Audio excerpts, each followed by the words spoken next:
आपकी नेटवर्थ क्या है अभी? अभी अप्रोक्सीमेटली 9 से 9.5 करोड़ के अराउंड है। तो जो लोग 100% पैसे इंडिया में और निफ्टी में या स्मॉल कैप में और मिड कैप में इन्वेस्ट करते हैं, उनका 2 साल से कोई रिटर्न नहीं आया। सबसे सिंपलेस्ट ऑप्शन तो मैं लोगों को ये बताऊंगा, अगर आपको कुछ भी नहीं पता तो आप पहले पी से स्टार्ट करें। आपने पहला करोड़ कब अचीव किया था और कैसे अचीव करा था? पहला करोड़ आई गेस जब मैं 27 साल का था जी। तब मैंने अचीव किया था। तो मैंने पहला जो करोड़ अचीव किया वो अपनी सैलरी से किया। अक्सर लोगों को लगता है ना कि जॉब से इंसान करोड़पति नहीं बन सकता, जॉब से इंसान अमीर ही नहीं बन सकता। अमीर बनने के लिए तो आपको बिजनेस करना पड़ेगा, कुछ नहीं है ऐसा। तो अभी करंट में आपका पैकेज क्या है, अगर आप रिवील करना चाहो? अप्रोक्सीमेटली तो किसी 20 साल के बच्चे को एडवाइस करना हो कि जीरो से कैसे वो अपने मतलब वेल्थ बना सकता है, क्या स्टेप्स फॉलो करने चाहिए? 20 साल के बच्चे के लिए मेरी एक बहुत ही सिंपल एडवाइस होती है, वो ये है कि हाँ जी गाइस, तो यहाँ पे दिल नवाज भाई, वेलकम वेलकम। कैसे हैं आप? एकदम बढ़िया, आप बताइए। सामान रख लिया अपन? बस सामान। ओके।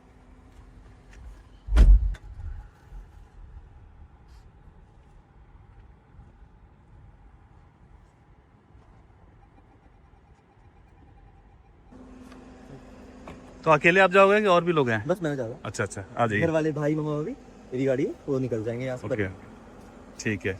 तो ये अपना ही फार्म है? नहीं, अपना नहीं है, हाँ। एयरबीएनबी है। अच्छा अच्छा, एयरबीएनबी भी है जी। ओके दिल नवाज भाई, स्वागत है आपका हमारे शो में मिलियनेयर इन डिफेंडर। कैसे हैं आप? बहुत बहुत शुक्रिया, बहुत अच्छा हूँ मैं, बहुत एक्साइटेड हूँ मैं आपकी डिफेंडर को देखकर। इस शो का कॉन्सेप्ट आपको पता होगा कि हम यहाँ पे मिलियनेयर्स को इनवाइट करते हैं। तो मैं सबसे पहले तो आपसे सवाल यही करूंगा कि आपकी नेटवर्थ क्या है अभी? अभी अप्रोक्सीमेटली 9 से 9.5 करोड़ के अराउंड है। ओके। और आप उसका ब्रेकअप बताऊं तो मेरी जो रियल एस्टेट है वो इनफैक्ट ज्यादा हो गई है। इक्विटी इन्वेस्टर था मैं अच्छा हमेशा अच्छा। से, हाँ, हाँ, हाँ। पर रिसेंटली रियल एस्टेट ने अच्छा रिटर्न दिया था मुझे। तो 2 प्रॉपर्टीज है मेरी गोवा में, एक अरे वाह। रेसिडेंशियल एक कमर्शियल। वो ओवरऑल 5 करोड़ के अराउंड है, रेसिडेंशियल 3 करोड़ की, कमर्शियल 2 करोड़। ठीक है। 2 प्रॉपर्टी बरेली में है, उसको ज्यादा मैं नहीं जोड़ता बिकॉज वो अभी लोन पे है। तो जो बरेली में प्रॉपर्टी है वो पैतृक है या फिर आपने लिया है? मैंने लिया है, सारा Okay, लिया है, okay, ये सब okay. 2-3 साल पहले लिया है मैं। अरे वाह। तो ये वो 2 प्रॉपर्टी और है, वो करीब मान लीजिए 1.5 करोड़ की। और मेरा जो इक्विटी पोर्टफोलियो है जिसकी वजह से मैं जो भी हूँ अपनी इन्वेस्टिंग की वजह से, वो करीब 3 करोड़ म्यूचुअल फंड और ईटीएफ्स का होगा और Okay. 1 से 1.5 करोड़ होगा स्टॉक्स का। अप्रोक्सीमेटली 9-10 करोड़ के राउंड आ जाता है। तो अराउंड इक्विटी में हम बात करें टोटल तो 3.5 और 1.5 मतलब 5 के आसपास 5 के राउंड। इक्विटी में। तो अभी लास्ट 1-2 साल से तो कुछ परफॉर्म नहीं कर रहा है इक्विटी मार्केट, तो कैसा फील हो रहा है आपको? इंटरेस्टिंग सवाल है आपका, क्योंकि आप कह रहे हो कि परफॉर्म नहीं करा है, हाँ, हाँ। और मेरी जिंदगी के बेस्ट रिटर्न निफ्टी ने नहीं परफॉर्म करा है। बिल्कुल सही बात, बिल्कुल सही बात। हाँ। तो जो लोग 100% पैसे इंडिया में और निफ्टी में या स्मॉल कैप में और मिड कैप में इन्वेस्ट करते हैं, उनका 2 साल से कोई रिटर्न नहीं आया होगा। राइट। पर मैंने अपने YouTube पे 2 साल से लगातार समझाया था कि प्योर इंडियन इन्वेस्टर जो होते हैं ना, वो अक्सर आपको जियोपॉलिटिक्स पर लोगों को नहीं पता होती वो वाली। तो मैं 2 साल से समझा रहा था कि गोल्ड में बहुत इन्वेस्टमेंट होना चाहिए, सिल्वर में होना चाहिए, यूएस मार्केट में होना चाहिए। और इंटरेस्टिंगली गोल्ड ने रिटर्न दिया है 70% का, सिल्वर ने 130% का, यूएस मार्केट ने करीब 100% का, चाइना मार्केट ने 50% का। ठीक है। बस जो नहीं दिया वो हमारी इंडियन मार्केट ने नहीं दिया। Right right. और इसीलिए इम्पोर्टेंट है, अभी भी इम्पोर्टेंट है कि ग्लोबली डाइवर्सिफाइड इन्वेस्टर होना चाहिए। तो आपने कहाँ पे इन्वेस्ट करा हुआ है? अगर हम बात करें लाइक स्टॉक्स की बात करें या फिर रियल एस्टेट को छोड़ के आपने कहाँ पे इन्वेस्ट करा है? ठीक है, तो अगर उसको मैं छोड़ देता हूँ तो मैं जनरली हर साल रीबैलेंसिंग जरूर करता हूँ अपने पोर्टफोलियो की कि मेरा कितने पैसे कहाँ पे लगेंगे। ठीक है। अब इंडिया अमेजिंग है इन्वेस्टमेंट के होराइजन के पर्सपेक्टिव से, लेकिन दिक्कत क्या हो गई है ना, एक तो यूएस ईरान वॉर से काफी इफेक्ट हो गया इंडिया। उससे पहले भी लास्ट ईयर भी इंडिया काफी इफेक्टेड था ऑयल के प्राइसेस से, और हमारी जो जीडीपी ग्रोथ इतनी नहीं हो पा रही है जो फोरकास्ट थे। तो मेरे पैसे क्या है, मैं ऑलमोस्ट अब तो काफी कम हो गया इंडिया मेरा, मुश्किल से 40% होगा मेरा पैसा इंडिया में इन्वेस्ट। ओके। वो भी कोई स्मॉल कैप मिड कैप में नहीं है इस टाइम, ज्यादातर फ्लेक्सी कैप में या लार्ज कैप्स में ही है, बिकॉज स्मॉल कैप्स की वैल्यूएशन बहुत ज्यादा क्रेजी सी है। जो रह गया 60%, उसमें से करीब 30% पैसे मेरे यूएस में। अभी आई थिंक 25 हो गए, मैंने थोड़ी प्रॉफिट बुक कर दिया बिकॉज निफ्टी नैस्डैक बहुत ऊपर चला गया था। तो आप मान लीजिए 25% मेरा करीब होगा यूएस में, चाइना में करीब 15% होगा इंटरनेशनल ईटीएफ्स के थ्रू। और रिसेंटली बहुत अमेजिंग जो मुझे ऑप्शंस दिखे थे वो थे आपके इंडोनेशियन मार्केट। अच्छा। उसमें मैंने काफी इन्वेस्ट किया, और साथ ही साथ मैंने इन्वेस्ट किया जापानीज मार्केट में। अब ताइवान साउथ कोरिया भी करना चाहता था, लेकिन वो बहुत ज्यादा आगे निकल गया, तो फिर मैंने उसको नहीं किया।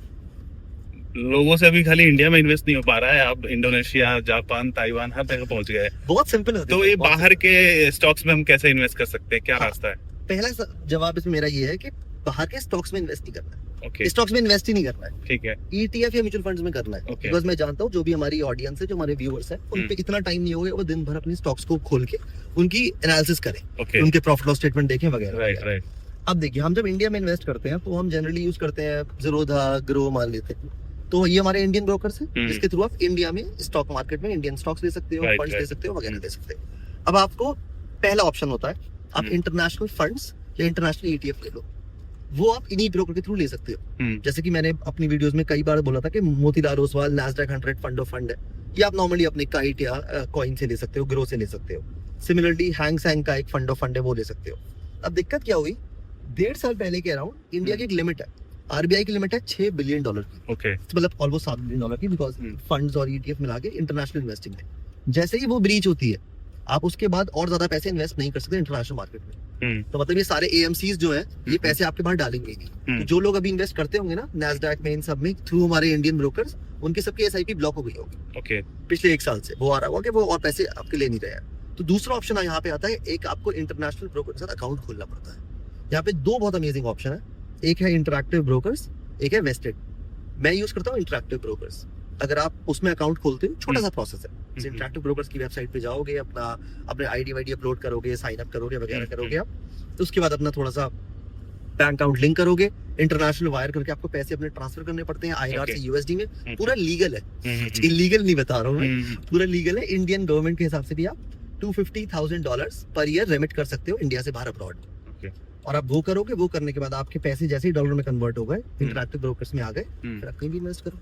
35-40 कंट्रीज आपको मिल जाती है इन्वेस्ट करने के लिए। सिंपल, वहाँ की कोई भी ETF आप ले लो, वो आपको इन्वेस्ट कर देता है। तो आपने जैसे अलग अलग इंस्ट्रूमेंट में करा हुआ इन्वेस्ट, लाइक इक्विटी मार्केट में, रियल एस्टेट में, गोल्ड में भी किया है ना आपने? गोल्ड में तो बहुत किया मैंने, Okay. लेकिन मैं गोल्ड भी हमेशा गोल्ड ETF या गोल्ड फंड्स लेता हूँ, फिजिकल नहीं लेता हूँ। तो प्रॉफिट बुक भी करते हो या फिर बस इन्वेस्टेड रहते हो? मैं डेफिनेटली प्रॉफिट बुक करना चाहिए, मैं हर एक को रिकमेंड भी करता हूँ। हाँ। हमेशा करना चाहिए, बिकॉज आपके पेपर पे अकाउंट में दिख रहे हैं प्रॉफिट, और अगर आपको मैक्रो इकोनॉमिक्स लोगों को समझ नहीं आ रही है, तुमको पता नहीं है कब उनको प्रॉफिट बुक करना चाहिए, कब नहीं करना चाहिए। अक्सर लोग बोलते हैं ना, इन्वेस्ट करो और भूल जाओ, लॉन्ग टर्म ये ऐसा थोड़ा सा बट कितना लॉन्ग टर्म में कोई नहीं पता। एग्जैक्टली। अगर कभी बुक ही नहीं करेंगे प्रॉफिट, तो क्या एक दिन मर जाना है और वो पैसे किस काम के हैं, या फिर मार्केट गिर गई या फिर मार्केट, बिल्कुल सही बात और है। आपको जरूरत हुआ उस पैसे को, तो क्या करोगे आप? तो वैल्यूएशन समझ में आना बड़ा जरूरी है सतीश भाई इसके लिए। अगर आपको वैल्यूएशन समझ में आती है, अक्सर जो हमारे इन्वेस्टर्स होते हैं उनको ये नहीं पता होता कब, इनफैक्ट आपको ऑनेस्टली बताऊं, इन्वेस्ट करना, एंट्री लेना फिर भी आसान है, हाँ, एग्जिट लेना बड़ा मुश्किल है। राइट। क्योंकि आप जैसे ही एग्जिट लेते हो, उसके बाद अगर आपका स्टॉक या फंड ऊपर चला जाता है, आपको लगता है, अरे यार, अफसोस होगा बहुत। इतना अफसोस होता है कि मेरा तो सारा नुकसान हो गया। फिर आप तो देखिए, पहली बात तो ये, आप ऐसा कभी एब्सोल्यूट टॉप, एब्सोल्यूट बॉटम तो पिक कर नहीं पाओ, है ना। अब रही बात प्रॉफिट बुकिंग की, हर साल करनी चाहिए। 2 मोटे रीजन है। एक तो LTCG, 1.25 लाख तक का अगर आप प्रॉफिट बुक करते हो तो उस पर टैक्स 0 है, लॉन्ग टर्म कैपिटल गेन 0 है, तो वो तो आपको फ्री मिल रहा है। अगर आप नहीं करोगे तो वो सारा वेस्ट हो जाएगा आपका, तो आप अगले साल बुक करोगे, टैक्स भी देना पड़ेगा। तो ये तो वो बात हो गई। दूसरी बात वैल्यूएशन। अक्सर इकोनॉमिक साइकिल्स होती है, अगर आपको ये लगता है कि जैसे गोल्ड की साइकिल चल रही है, मैं बोलूंगा प्रॉफिट बुक नहीं करना चाहिए। सिल्वर की साइकिल एकदम से आ गई थी, यूफोरिया फेज आ गया था जैन फेब में, जब यहाँ सिल्वर 4 लाख पे आ गया था, तो अमेजिंग टाइम था। आपको दिख रहा है दुनिया एकदम पागल हो गई है, ग्रीडी हो गई है, तो आप थोड़ा प्रॉफिट बुक कर लो, पूरा मत करो, 20-30% कर लो। सिमिलरली इंडियन मार्केट बहुत अमेजिंग थी 2-3 साल पहले, पर पिछले 2 साल में समझ में आ रहा था कि जब हम ऑयल डिपेंडेंट है, 85% ऑयल हम बाहर से इंपोर्ट करते हैं, इस पूरे साल इफेक्ट हमारे पास बहुत तगड़ा आया है, अगले 1 साल भी आने वाला है, क्योंकि हम ऑयल डिपेंडेंट है। तो उस टाइम पे आपको इंडिया का प्रॉफिट बुक करके थोड़ा सा वो US में मूव कर देना चाहिए, या थोड़ी और जो अट्रैक्टिव मार्केट है वहां मूव कर देना चाहिए। तो हर क्वार्टरली ऐसे रीबैलेंसिंग करते रहना चाहिए, और प्रॉफिट बुक करते रहना चाहिए थोड़ा बहुत, जहां सेंसिबल हो। राइट। जस्ट बिकॉज प्रॉफिट है इसलिए बुक नहीं करना चाहिए, क्योंकि वैल्यूएशंस मीट हो गए हैं और वहां से शायद डाउनटर्न आ सकता है, इसलिए प्रॉफिट बुक करना। आप रिसर्च कैसे करते हो इन सब चीजों की, कैसे वैल्यूएशन का कैसे पता लगाते हो कि ओवर वैल्यूड हो गया है, अब हमें बुक कर लेना चाहिए, या फिर अंडर वैल्यूड है तो अब हमें और इन्वेस्ट करना चाहिए? ये काफी टफ सवाल है। टूल यूज करते हो? हाँ, टूल डेफिनेटली यूज करता हूं मैं। तो स्क्रीनर तो मैं बहुत एग्रेसिवली यूज करता हूँ। ठीक है। स्क्रीनर पे आपको दुनिया भर के पी रेशियो मिल जाते हैं, उसके मीडियन।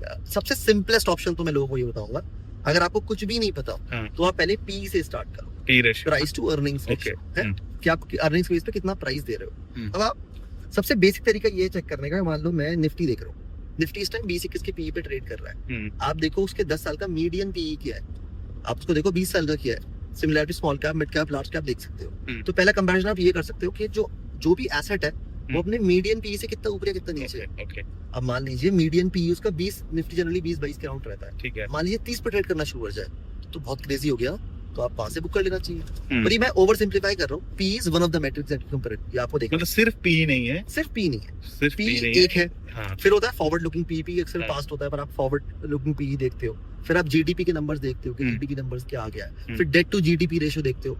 थोड़ा सा कॉम्प्लिकेटेड है, बट ऐसे 5-6 मैट्रिसेस जो आप देख सकते हो।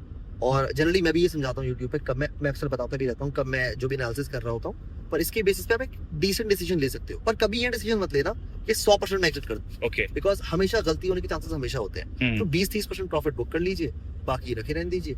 और बेटर मार्केट, जैसे इंडोनेशिया की बात कर रहा था मैं आपसे, तो मैं एग्जांपल के साथ बताता हूँ आपको। इंडोनेशिया में MSCI ने रिसेंटली, मॉर्गन स्टैनली ने बोल दिया था कि उनकी जो ट्रांसपेरेंसी के इश्यूज थे उनकी मार्केट में, तो उन्होंने बोला कि भाई हम इसको इमर्जिंग मार्केट्स के स्टेटस से हटा देंगे। इससे एक्सट्रीम पैनिक हो गया वहां पे। अब इंडोनेशिया भी इंडिया की तरह बहुत अमेजिंग मार्केट है, क्योंकि उनके डेमोग्राफिक सही है। जैसे हमारी ना एवरेज एज बहुत कम है, जिसकी वजह से प्रोडक्टिविटी बहुत बढ़ सकती है अगर सही से चैनलाइज करी जाए। सिमिलरली वहाँ की बहुत कम है। उनके पास दुनिया भर के एक्सपोर्ट करते हैं, वो दुनिया भर का एडवांसमेंट वहाँ भी बैंक्स में हो रहा है। तो डेमोग्राफिक सही पिक्चर में है वहाँ पे। और साथ ही साथ क्योंकि मॉर्गन स्टैनली ने ये बोल दिया था, तो वो 30-40% उनकी ब्रॉड मार्केट ही क्रैश कर गई। ओके इस टाइम उनकी वैल्यूएशन वो है जो 2010 में थी।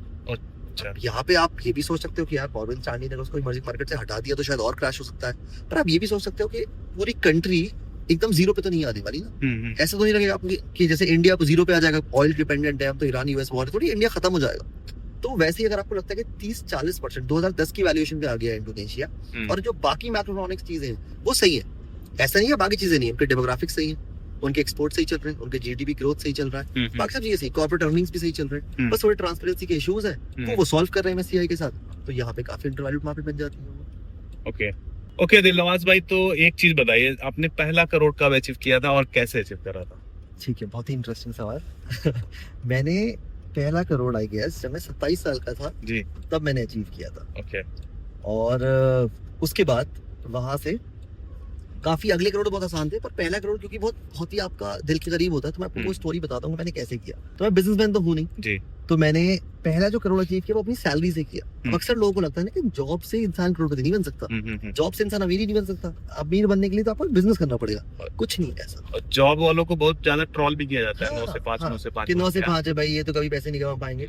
कुछ नहीं होता ऐसा, खास करके जो ट्रेडर्स हैं वो ज्यादा ट्रोल करते हैं। फालतू की बात है। मुझे लगता है ट्रेडर्स तो खुद पैसे कमाते नहीं है, बस उल्लू बनाते रहते हैं दुनिया का। सच बताऊं तो मैं, क्योंकि मैं तो कोई बहुत प्रॉफिटेबल ट्रेडर को नहीं जानता, बर्बाद बहुत सारे जानता हूँ, कामयाब नहीं जानता।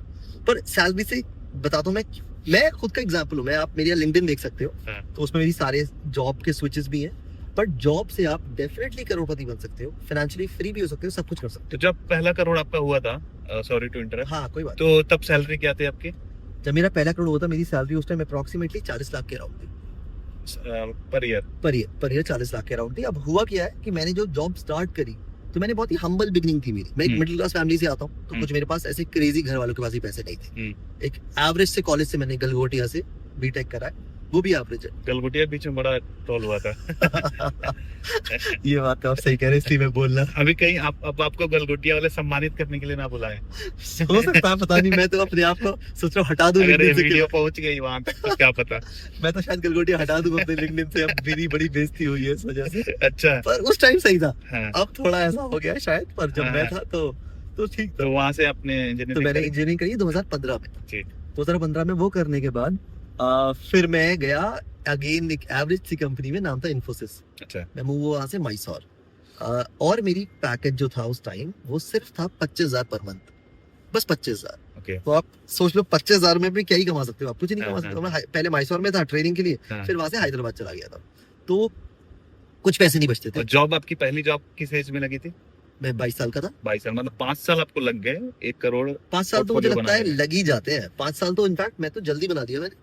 पर अगर आप, क्योंकि मैंने 5 साल में 5 कंपनी चेंज कर ली थी, राइट, इसलिए मतलब कंपनी चेंज करने से हाइक मिलता है। एग्जैक्टली। तो मैं उसी बात को कहने वाला था ओके, कि मैंने 25,000 स्टार्ट किया। हाँ। अब 1 साल मैंने वहाँ काम किया होगा, उस 0 पैसे बचाए बेसिकली 0। पर मुझे ये एहसास हो गया था कि अगर मैं ये बेवकूफी करूंगा कि मैं सोचूं इस 25,000 में से 4,000 रुपए सेव कर लूं ना, और उससे फिर मैं इन्वेस्ट कर दूंगा और 1 करोड़ बन जाएगा, नहीं होने वाला है ना। क्योंकि क्या होता है, आपके पैसे इन्वेस्टिंग तो बाद में आती है ना पिक्चर में, पहले आपके Correct. आते हैं सेविंग्स। वो क्या होती है आपकी इनकम माइनस एक्सपेंसेस। अब इनकम ही आपकी 25,000 है अगर, तो कहाँ से मैं एक्सपेंस कितने कट कर दूंगा, जिंदगी थोड़ी तो जीऊंगा ना मैं। वही बात है। तो मैंने क्या करा उस टाइम, उस पूरे साल मैंने कोई काम अपने आप नहीं करता था मैं। मेरे खाने के लिए भी मेड आती थी, सारे पैसे मैं खर्च वहाँ भी कर देता था, सफाई धोने हर चीज के लिए, बिकॉज मैं अपने टाइम को सेव कर रहा था। और गोल ये था मेरा, टाइम को सेव करके मुझे पता था कि मैं स्किल्ड तो नहीं, मैंने बस जॉब ले ली इन्फोसिस में, पर मुझे कुछ खास काम करना नहीं आता, अच्छा। सॉफ्टवेयर इंजीनियर हूँ मैं। तो कोडिंग अगर मुझे अच्छे से आ गई तो जॉब स्विच हो सकती है और पैसे कमाए जा सकते हैं। ठीक है। तो मैंने अच्छे से मेहनत की, दुनिया भर की अपस्किलिंग करी है, यूडेमी, कोर्सेरा, ऐसे बहुत सारी वेबसाइट्स हैं जहाँ पे आप नए नए कोर्सेज दे सकते हो और आप उस पर यूज करके अपने आप को अपस्किल कर सकते हो। 1-1.5 साल मैंने उसको अपने आप को अपस्किल किया।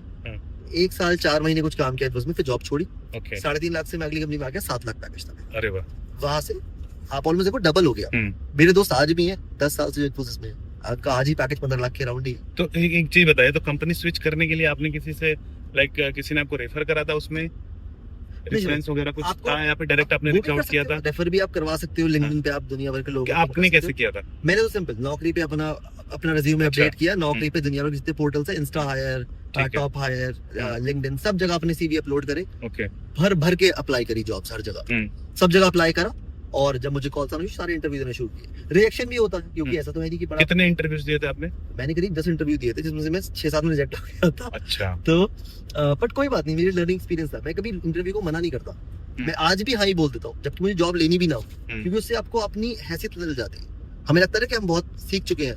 जब आप इंटरव्यू देने जाते हो तो अगला बंदा आपको हम्बल कर देता है। जब वो आपसे सवाल करता है, जवाब दे नहीं पाते हो ना, आप ऐसे हो जाते हो कि यार शायद मुझे और सीखने की जरूरत है। तो हर इंटरव्यू से काफी कुछ सीखा मैंने, और इवेंचुअली वो 7 लाख का पैकेज मेरा लग गया। मैं बहुत खुश था क्योंकि मैं डबल हो गया था पैकेज। अब यहाँ से 25,000 को 50,000 पे आ गया मैं ऑलमोस्ट। तो इन्वेस्टिंग बढ़ गई मेरी। अब यहाँ पे इंपॉर्टेंट बात क्या थी, मैंने अपने सारे पैसे आज तक जो भी एटीसी वाले पैसे हैं, जो भी मैं इक्विटी इन्वेस्टर रहा पूरी जिंदगी, मुझे ये पता था बिकॉज मैं स्टॉक मार्केट में था जब मैं क्लास 12 में था, ऑलमोस्ट 17 साल का था। तब से स्टॉक मार्केट में मेरे जानने वाले थे, उन्होंने बहुत पैसे कमाए थे, तो वहां से मैं थोड़ा फैसिनेट हो गया था। स्टार्टिंग में तो पैसे आप लूज ही करते हो ट्रेडिंग वेडिंग करके, मैंने वही किया था। बट फर्स्ट जॉब के बाद सेकंड जॉब में मैं फंड्स में आ गया था, म्यूचुअल फंड्स में, ईटीएफ्स में इन्वेस्ट करता था मेजरली। अच्छे खासे पैसे इन्वेस्ट हुए थे। 1 साल मैंने वहां जॉब की 7 लाख पे। अगले साल मैंने स्विच किया, फिर मैंने और चीजें सीख ली, फुल स्टैक इंजीनियर बन गया, और अगली जॉब मेरी थी 19 लाख की। अरे वाह। कंपनी का नाम था 91 स्प्रिंग बोर्ड, कोवर्किंग कंपनी है, चेक कर सकते हैं। उनका मोस्ट ऑफ टेक मैंने ही बनाया है।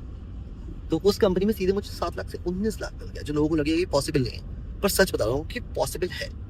और टेक में तो आराम से पॉसिबल है। मेरे दोस्त उस टाइम भी थे जो 50 लाख के थे, 3 साल एक्सपीरियंस। आप देखो गूगल, फेसबुक, अमेज़न में जो इंजीनियर्स हैं वो तो सॉफ्टवेयर इंजीनियर्स ही हैं। करोड़ों में पैकेज होता है। लोग सोचते नहीं, एहसास ही नहीं करते। इन्फोसिस का सॉफ्टवेयर इंजीनियर 3.5 लाख कमा रहा है, गूगल का 1 करोड़ कमा रहा है। तो कमी किसके अंदर है?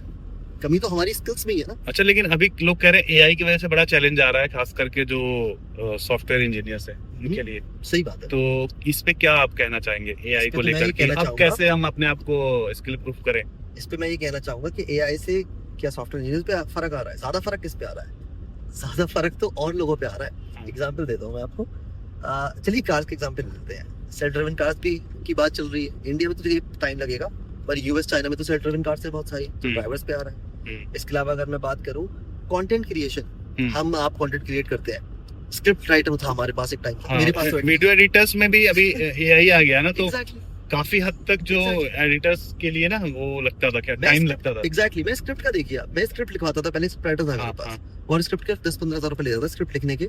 मैं रिसर्च करके आता था, बताता था उसको ये बनाना है, मुझे लिख के देता स्क्रिप्ट पूरी, मैं फैक्ट सारे देता। अब वही चीज एआई करता है। अब कुछ नहीं करता, मैं क्लाउड पे जाता हूँ, मैं उसको बताता हूँ कि ये चीजें मुझे कवर करनी है, ये मेरे पास फैक्ट्स है, ये मेरे हिसाब से भी एनालिसिस है, इसको एक अच्छी स्टोरी लाइन में कन्वर्ट करना है।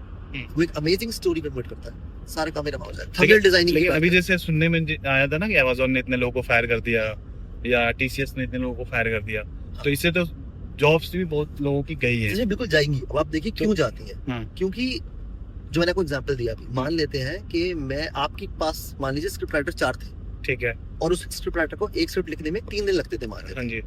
अब आपके और आप महीने में, हफ्ते में लेते से 2 वीडियो बनाते हो, ठीक है, तो आपका जो 2 स्क्रिप्ट राइटर मान लीजिए आपको चाहिए था, अब एक स्क्रिप्ट राइटर को अगर आपने एआई दे दिया, तो जो 3 दिन में काम करता था वो लेट्स से आप आधे दिन में करना शुरू कर दिया उसने, 4 घंटे में करना शुरू कर दिया। जी जी जी। तो वो एक ही बंदा आपको एक ही दिन में 2 स्क्रिप्ट लिख के दे देगा। तो आपने 4 बंदे रखे हुए थे, आपको 4 चाहिए क्या? नहीं। एग्जैक्टली। तो आपको 3 बंदों को हटाने पड़ेगा। सेम इंजीनियरिंग में, सॉफ्टवेयर इंजीनियरिंग में भी ऐसा तो है नहीं कि सब लोग एकदम हाई एंड काम करते हैं, तो बहुत बेसिक काम भी करते हैं। किसी भी कंपनी में जो बेसिक से काम होते हैं कि भाई ये वाला जॉब लिखनी है, ये वाला कोड, बेसिक कोड लिखना है, बेसिक चीजें चेक करनी है, एआई ने वो सब कुछ ओवर सिंप्लीफाई कर दिया। एआई ने ऐसा कर दिया कि एक सीनियर इंजीनियर जो वो काम लेट्स से 5 दिन में करता था, अब वो सेम काम कुछ घंटों में कर देता है। ठीक है। अब वो कुछ घंटों में जब कर रहा है, उसकी प्रोडक्टिविटी इतनी बढ़ गई, तो जो 10 नीचे और बंदे थे, जूनियर इंजीनियर्स थे, उनकी जरूरत क्या रह गई। तो जो लो स्किल है, इंपॉर्टेंट सवाल यहाँ पे जवाब ये है कि जो लो स्किल जॉब्स है वो जा रही है, बिकॉज वो एआई बहुत अच्छी कर देता है। जो हाई स्किल जॉब्स है, जो बहुत कॉम्प्लिकेटेड है, वो नहीं जा रही है अभी, एटलीस्ट अभी तो नहीं जा रही है। और वहां पे इनफैक्ट और इंजीनियर चाहिए। एआई कौन बना रहा है? एआई कौन बना रहा है? इंजीनियर। तो अगर आप बहुत अच्छे इंजीनियर हैं, तो आपको तो लोग पागलों की तरह पैसा देंगे। फेसबुक ने, अगर आपने रिसेंटली पढ़ा हो, एआई इंजीनियर्स हायर करने के लिए ओपन एआई से वगैरह से 1.5-2 करोड़ की या फिर 100 करोड़ भी दिए लोगों को, बस लाने के लिए, किस तरीके से कि बस हमारे यहाँ पे एआई बनाए, बिकॉज एआई से बहुत सारा पैसा भी क्रिएट हो रहा है। तो अभी आपको ऐसा थ्रेट लगता है आपके जॉब के लिए? मुझे खास थ्रेट नहीं लगता, बिकॉज मैं एक सीनियर पोजीशन पे हूँ, और दूसरा मैं एआई पे बहुत काम करता हूँ। तो मैं खुद ही एआई पे बहुत सारा काम करता हूँ अपनी कंपनी के लिए। जो हम मेजरली जो एआई बना रहे हैं वो सारा मैं ही कर रहा हूँ लीड, तो मैं तो उसके फोरफ्रंट में हूँ। पर हाँ, जो मेरी ही टीम में जो जूनियर इंजीनियर्स थे बेचारे बहुत सारे, जो नए नए आए थे, जिन्हें थोड़ा सा कम स्किल थी उनके पास, उनकी जॉब्स थोड़ी खतरे में आ गई है। या तो वो अपने आप को अपस्किल करें, दिखाएं अपने आप को कि मैम 4 गुना ज्यादा काम कर सकते हैं, या फिर उनका काम जो है, उनकी जॉब चली जाएगी। तो जैसे आपकी जो कंपनी है, किस तरह के क्लाइंट्स को सर्व करती है? हम तो मैनेजमेंट कंसल्टिंग कंपनी है, तो हम दुनिया भर की जितनी भी आप बड़ी क्लाइंट सोच सकते हो, गवर्नमेंट्स की बात कर सकते हो, प्राइवेट कंपनीज की बात कर सकते हो, कोई भी हो, सबको सर्व करते हैं। ग्रेट। और जब आपकी स्टार्टिंग में जब सैलरी आई थी, जो आपने बताया कि खर्च कर देते थे आप ज्यादा करके अपनी चीजों में, खाने पीने में, और मेड वगैरह आपने लगा दिया था, आपने इन्वेस्ट करना कब स्टार्ट किया था? मैंने, देखिए ऑनेस्टली 2 चीजों में तोड़ लेता हूँ उसको। ट्रेड करना कब शुरू किया था, इन्वेस्ट करना कब शुरू किया था? ट्रेड करना शुरू कर दिया था 18 साल की उम्र, 12th में था। पहला अकाउंट बनाया था शेयर खान, अच्छा उस टाइम तो पता भी नहीं था ये ज़ीरोधा वगैरह, तब ये सब तो आई थिंक था भी नहीं आया था। तो शेयर खान ने बनाया था पहला अकाउंट, और वही फर्जी से जो पेनी स्टॉक्स होती है ना, एक मेरा स्टॉक था केसरा सर, मैंने सोचा था ये मैंने स्टॉक पकड़ लिया है, ये मुझे लगता है करोड़पति बना के देगा। 3 रुपए का था वो, और होता है कि आपको लगता है 3 रुपए वाला तो 6 रुपए जल्दी हो सकता है, या 30 रुपए भी हो सकता है, और मैंने वो लिया था। और मैंने सोचा कि ये बस 3 का 30 हो जाएगा, मेरे 1 के 10 हो जाएंगे। 5000 रुपए लगाए थे मैंने कुछ, वो भी कहीं से घर वालों से थोड़े पैसे वैसे लेके 5000 रुपए ही थे मेरे पास, और 3 रुपए का स्टॉक 30 पैसे का हो गया है। 10 साल हो गए मुझे, 10 साल आपको पता है, आज तक वो स्टॉक ने प्रॉफिट नहीं दिया मुझे, वो रखा हुआ है मैंने, होल्ड करके रखा हुआ है। नहीं, मैंने मतलब ये मुझे याद रखना चाहिए जो ट्रेडिंग से लॉस होता है। पर उसके बाद भी बेवकूफी मैंने बहुत करी है।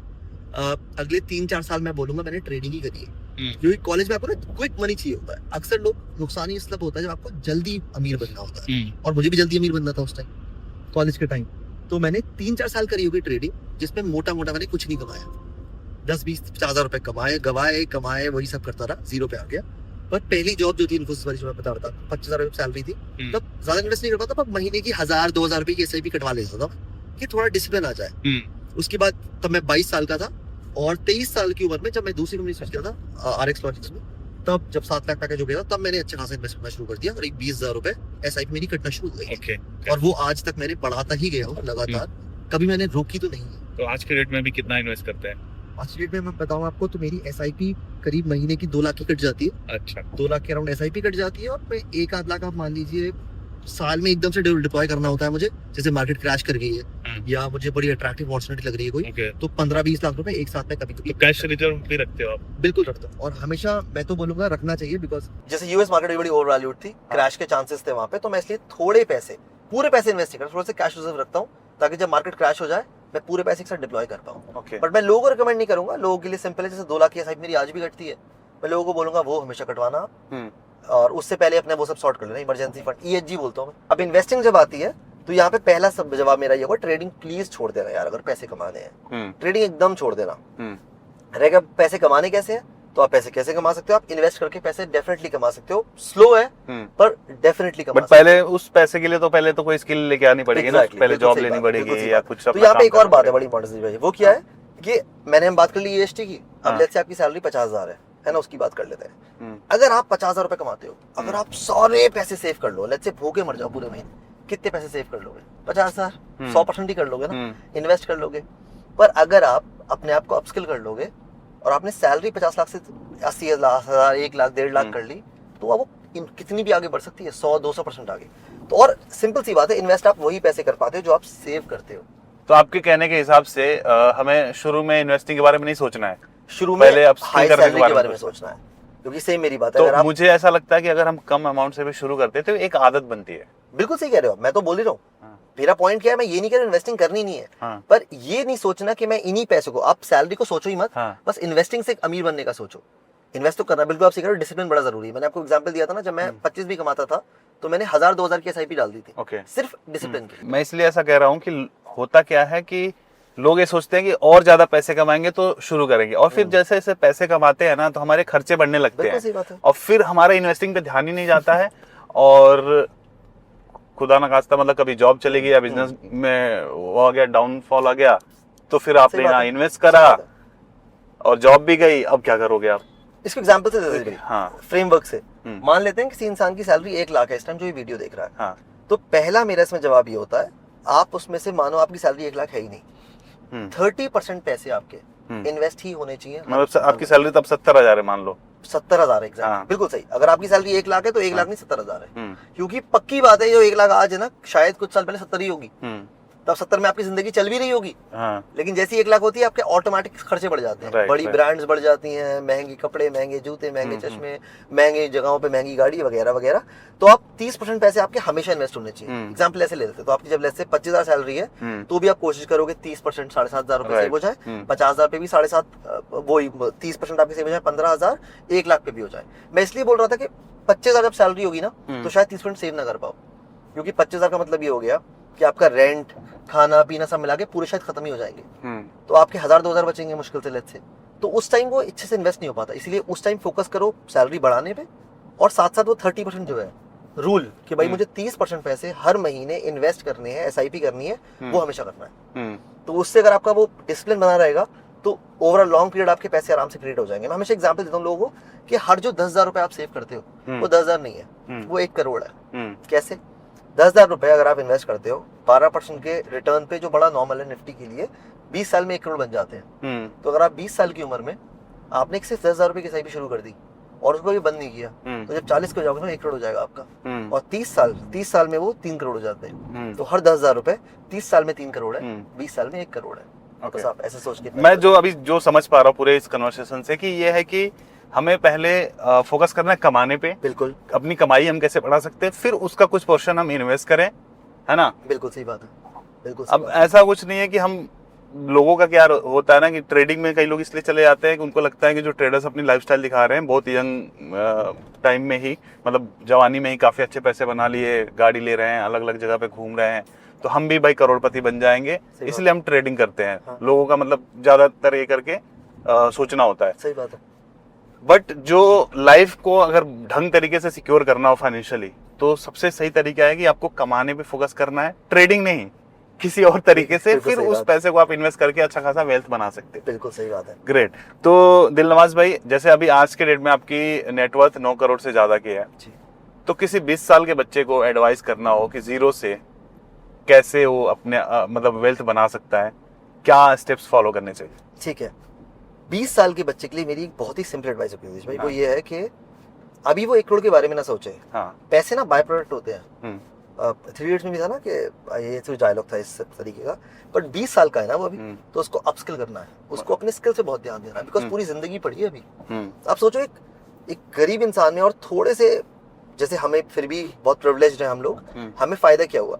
जो बच्चा बेचारा जिसको 12 साल की उम्र में काम पे लगा दिया जाता है, वो 12 साल की उम्र से पैसे कमाना शुरू कर देता है। हम तो नहीं कमा रहे थे, हम तो स्कूल्स में थे, कॉलेज में थे, तो ऐसे तो फिर वो बेटर पोजीशन पे आ गया, आपको लगता होगा उससे, जैसे वो कारपेंटर बन गया था, बेचारा प्लम्बर था या फिर वो इलेक्ट्रीशियन था। हाँ। तो वो अक्सर जो गरीब बेचारे होते हैं वो कर रहे होते हैं। हाँ। तो वो महीने के लिए 5,000 रुपए कमा रहे हैं, पर क्या वो बेटर है? नहीं।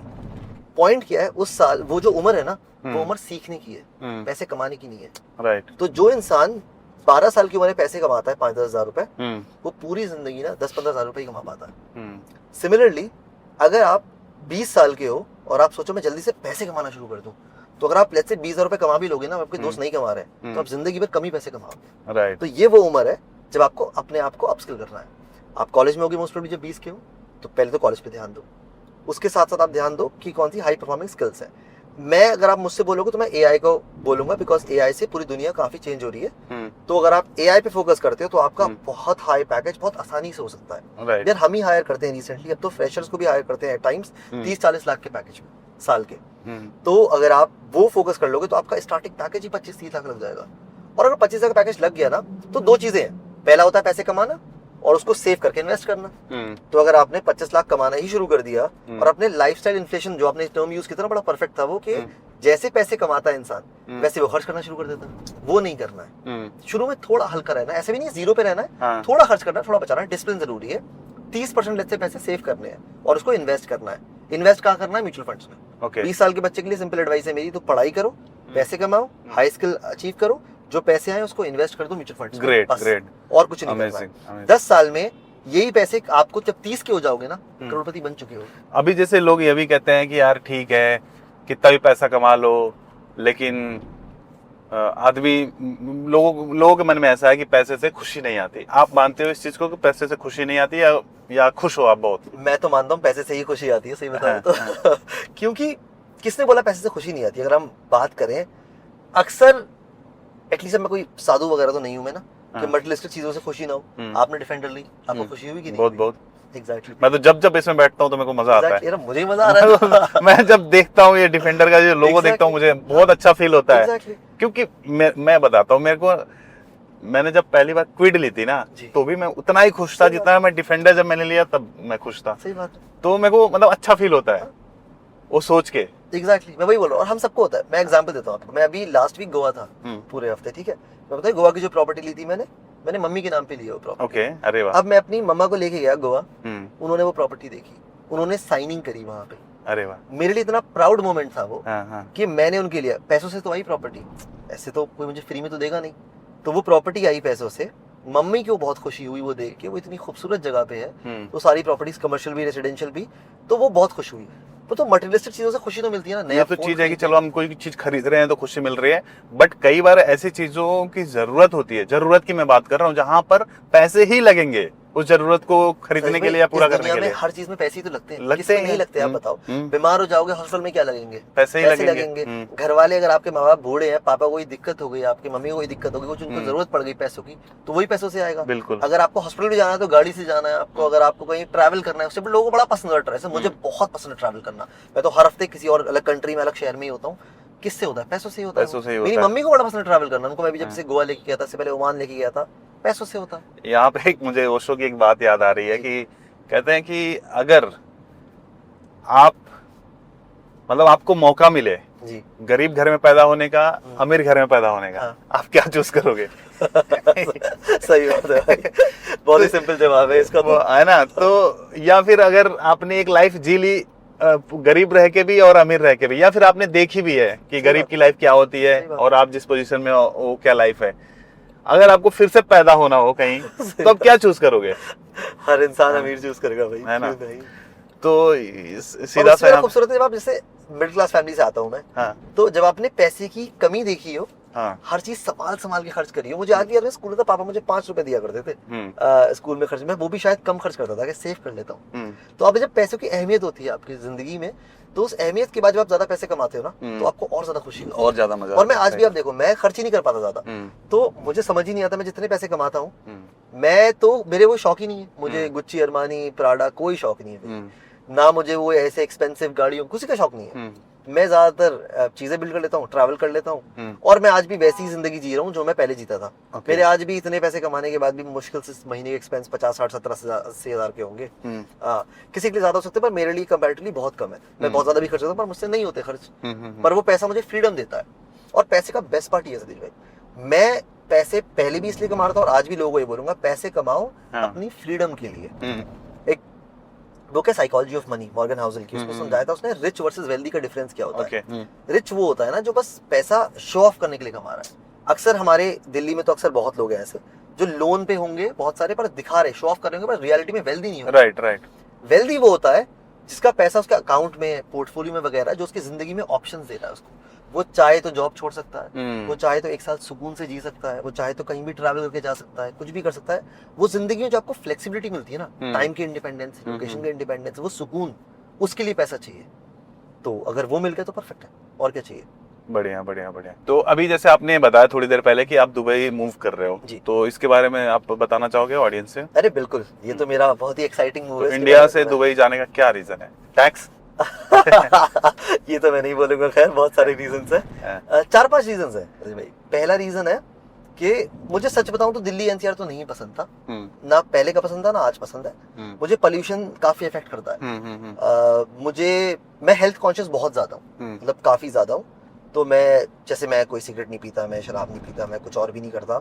ऐसे मैं हेल्थ के लिए काफी फोकस्ड रहता हूँ। पहले तो मेरे एब्स वगैरह भी थे, अब थोड़ा फैट आ गया है, लेकिन पहले तो मेरे वो भी सही था। तो मैं जिम भी काफी फोकस करता हूँ। अब गुड़गांव में बैठे बैठे ना मुझे 300 के AQI में जबरदस्ती की सिगरेट पीने को मिल रही थी, तो मैं उससे तो वैसे ही परेशान था कि मुझे इसलिए यहाँ पे छोड़ना। पूरे ट्रैफिक मुझे थोड़ा परेशान करता है, ट्रैफिक से इरिटेट होता रहता हूँ मैं। तो पहला रीजन तो ये था, मुझे इसको छोड़ना था। तो गोवा उसके लिए ऑप्शन था। ठीक है। तो मैंने गोवा प्रॉपर्टी इसीलिए ली थी कि अपना घर में वहां बना भी रहा हूँ इस टाइम, होपफुली 1-2 महीने में वो बन जाएगा कि मैं गोवा शिफ्ट हो जाता हूँ, और वो परफेक्ट है। अब लेकिन उसके बाद ये हो गया पहला रीजन। लेकिन अब मुझे दुबई में पहला तो पोल्यूशन सॉल्व हो जाता है, जो मुझे चाहिए था। दूसरा मुझे लाइफस्टाइल भी अट्रैक्ट करता है। एट दिस एज, इतना बूढ़ा भी नहीं हुआ अभी मैं, तो मुझे लगता है कि मैं एक बार वो एक्सपीरियंस करना चाहता हूँ कि वहाँ की जिंदगी कैसी है। ओके। तो मैं कुछ सालों के लिए जा रहा हूँ, हमेशा के लिए नहीं जा रहा हूँ, ऐसे मान लेते हैं 3-4-5 साल के लिए जा रहा हूँ, और वहाँ की वो जिंदगी देखना चाहता हूँ। तीसरा, वहाँ भर भर के इंडियंस हैं, हमें ना इंडियंस को इंडियंस बहुत चाहिए होते हैं, तो मिस करोगे नहीं इतना। एग्जैक्टली। तो अब आप दुबई क्या ही है, UAE में आप लगा लो कि 50-60% तो इंडियन ही है, 85% तो बाहर के लोग ही हैं। तो मैं क्या ही मिस करने वाला हूँ, मुझे भर भर के इंडियंस मिलने वाले हैं वहाँ पे। वो मिल जाएगा, इंडियन फूड भी आपको पूरा मिल जाता है। इंडिया से 3.5 घंटे दूर है बस, और 3.5, मतलब यहाँ से बढ़िया क्वालिटी का खाना मिल जाता है। एग्जैक्टली, बिल्कुल।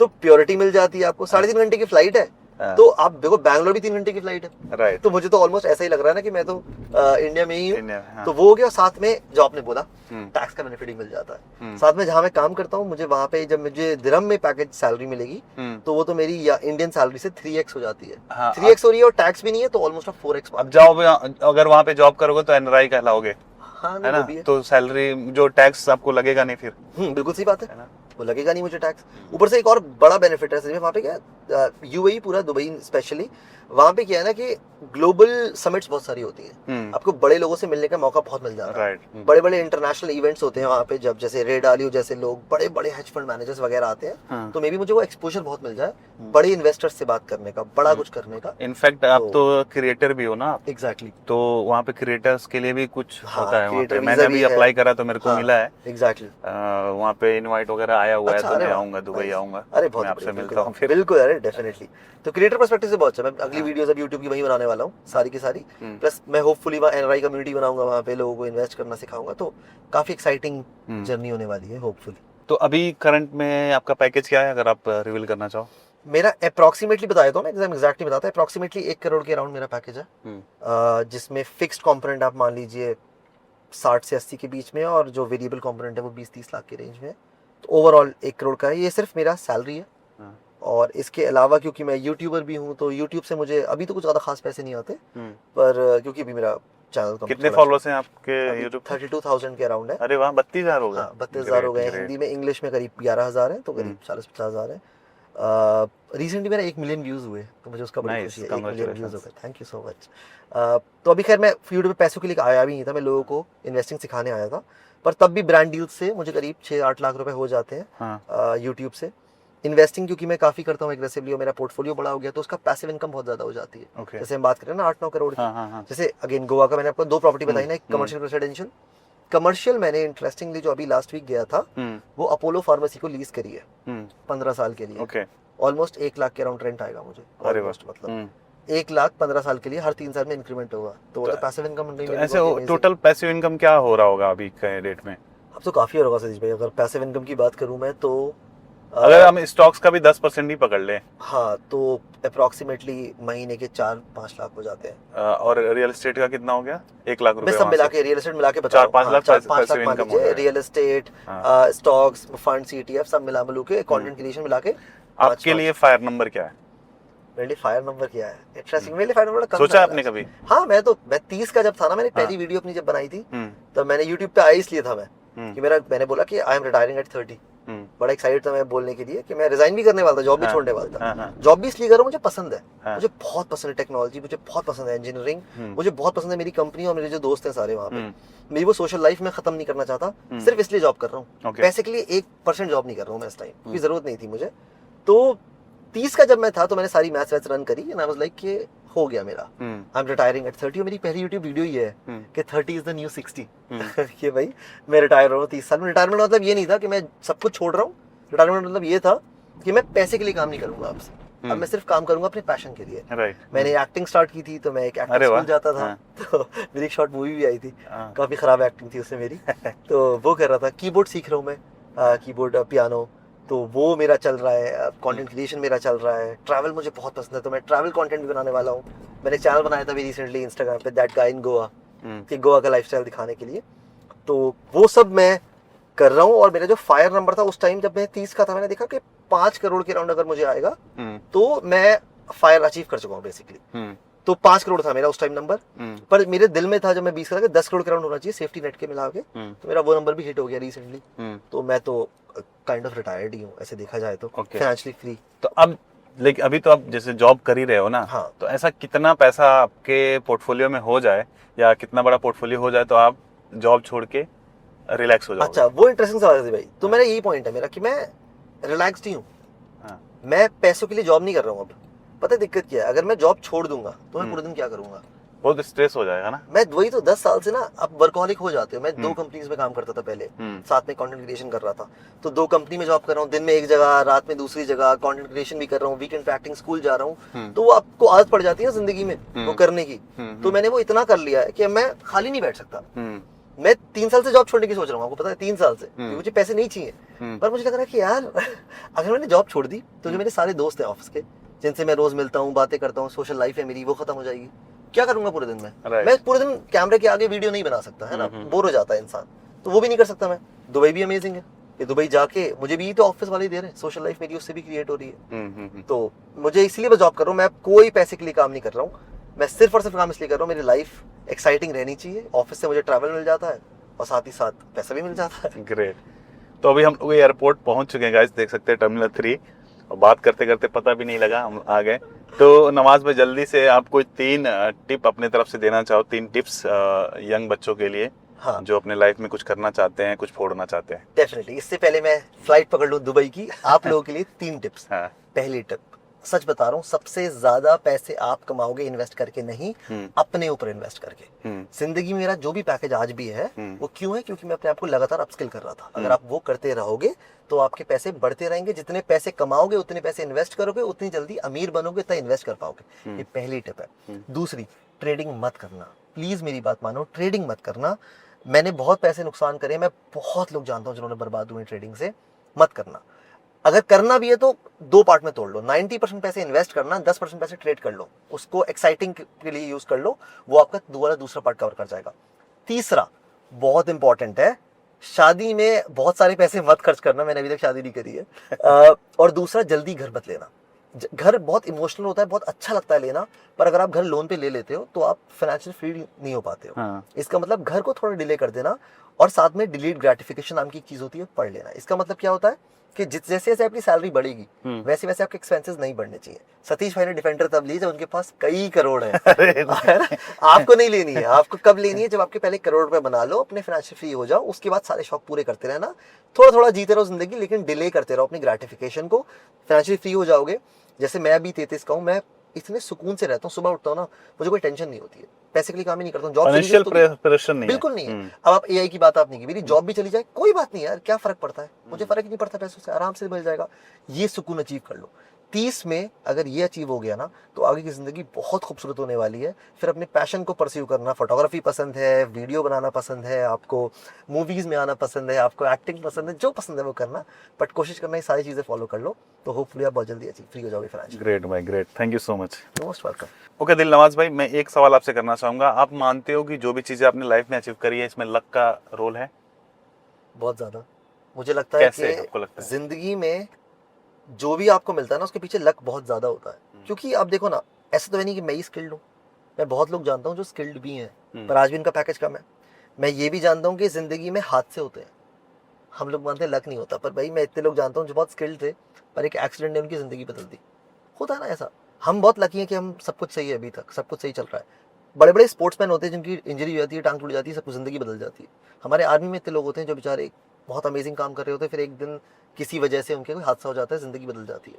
तो लक का बहुत ज़रूरी रोल होता है कि आप सही जगह पे सही टाइम पे अगर आप हैं तो आपको वो मौका मिल जाता है। लेकिन लक, खाली लक काम नहीं करता जी भाई, काम नहीं करता। फॉर एग्जाम्पल मान के चलता हूँ मैं, मुझे गूगल से इंटरव्यू का कॉल आ जाए, ये तो लक है, मान लेते हैं लक है कि मुझे रैंडमली कोई फ्लाइट में लेट्स से मुझे अभी कोई मिल जाए, गूगल का सीटीओ कोई बंदा टॉप का बंदा मिल जाए, वो उसको लगे कि यार इसको मैं, चल तू आ जा एक बार बात करने, ये तो लक है।